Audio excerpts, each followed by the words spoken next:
Moby Dick was written by Herman Melville in 1851 and is considered an American classic. But what's it all about anyway? Well, it is subtitled The Whale, so that might give you a clue. Famous first line, "Call me Ishmael." The narrator of the book is Ishmael. His friend is Queequeg, a Polynesian harpooner. They sign on to join an expedition to catch whales on the boat the Pequod. The ship's captain is Captain Ahab. There is also a Captain Bildad and a Captain Peleg, but they're not so important. The enormous white whale is Moby Dick. It soon becomes clear that Captain Ahab is not so much interested in a profitable whaling expedition, but more in wreaking revenge on Moby Dick, who had taken one of his legs. This leads to Captain Ahab's own death and the sinking of the Pequod, with only Ishmael surviving to tell the tale.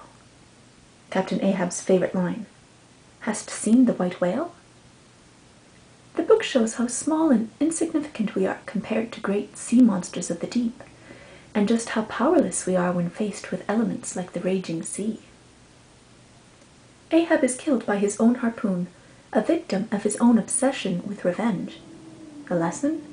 Sometimes we are our own worst enemies, and thoughts of hate and revenge hurt us more than anybody else. Another great line. Whenever I find myself growing grim about the mouth, whenever it is a damp, drizzly November in my soul, then I account it high time to get to sea. Elements of the story were based on fact. There was a great white whale in the 1800s named Moby Dick, whom many whaling ships had tangled with. The book opens with a whole series of quotes about whales and includes many descriptive passages about whales and the whaling industry. You would be forgiven for wondering sometimes whether you were reading a novel or the Encyclopedia Britannica. Curious fact. The coffee chain Starbucks was named after Starbuck, the first mate. It was considered catchier than Pequod.